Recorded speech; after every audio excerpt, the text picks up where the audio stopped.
As Americans across the country continue to fight for Black lives, there has been an urgent call for people to not only think about racism, but to fight against it actively. And doing so may require some tough conversations with friends and family members. So here to share some advice on how to navigate these discussions is Deputy Editor of Vice Life and author of The Art of Showing Up, Rachel Wilkerson Miller. Rachel, thanks for being with us. And I know a lot of people are struggling with wanting to talk about what's going on, but afraid to address the uncomfortable. So you have 3 tips on how friends and family can have open conversations about Black Lives Matter and systemic racism.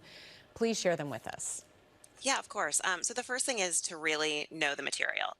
It's totally reasonable that if you are seeing what's going on, you're really eager to do something about it and take action and jump into these conversations. But it's really hard to have a fraught conversation if you don't actually know what you're talking about, particularly if the person you're arguing with is really sort of belligerent or argumentative. You need to know the facts. So take a little time, press pause to, read a book, read an article, watch a documentary, listen to a podcast. Make sure you know the material and kind of what the main arguments you might be dealing with are so that you can speak to it really confidently, because it's definitely hard when somebody thinks they know more than you and you're like, well, maybe you do. So take the time to educate yourself first.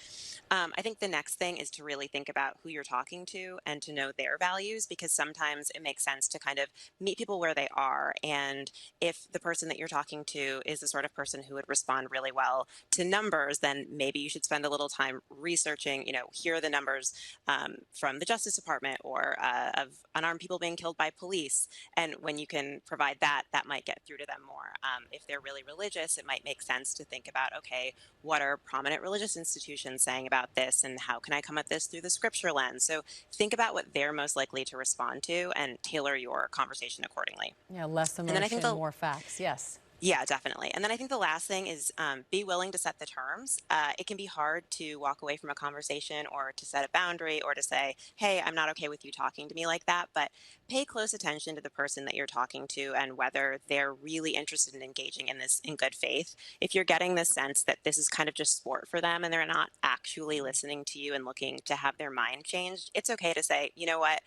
I can see that you're not really interested in hearing me out. So let's pause this conversation and maybe pick it up another time. Or you could say, I don't really want to have this conversation until you've read a couple of the articles that I've sent you, because a lot of this is answered in there. It's really okay to keep things on track. And that can feel uncomfortable if you've never done it before, but be confident and be firm and say, no, I want to talk to you about this, but we need to do it in a way that's actually productive. Yeah, setting those boundaries. That's great advice. I know last week, Rachel, 2 Black trans women were found dead. And as protesters fight for Black Lives Matter, they are also highlighting Black trans lives, especially this month, the month of Pride. How do you think those 2 conversations intersect?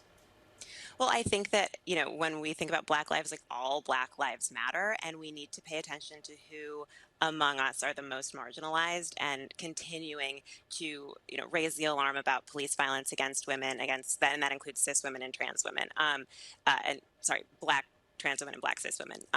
So I think just really focusing on that and really remembering that, this is what Pride is about. It's about, it's been sort of sanitized over the years, but the original Stonewall riots were about over-policing and people just wanting the right to exist. And I think it's actually a really great way to honor Pride, is to say, hey, we need to focus on Black trans women. They're still being abused at the hands of police, at the hands of partners. And that's a really big focus right now. Yeah, and it goes without saying, and I don't even know if you can put it into words, how hard and how heavy these past few weeks have been for Black people in America.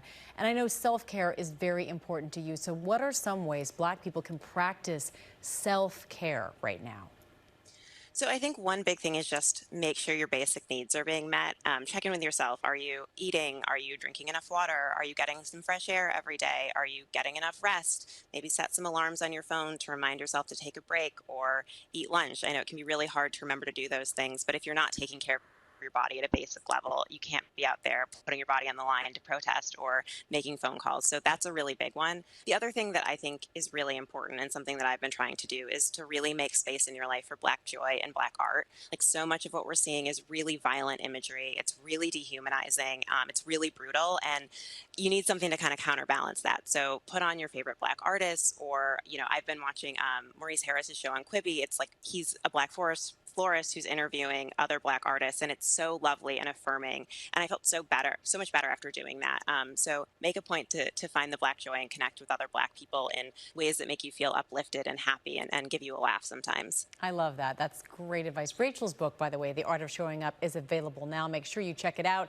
Rachel, thank you so much for being with us today. My pleasure. Thanks for having me. Hi, everyone. George Stephanopoulos here. Thanks for checking out the ABC News YouTube channel. If you'd like to get more videos, show highlights, and watch live event coverage, click on the right over here to subscribe to our channel. And don't forget to download the ABC News app for breaking news alerts. Thanks for watching.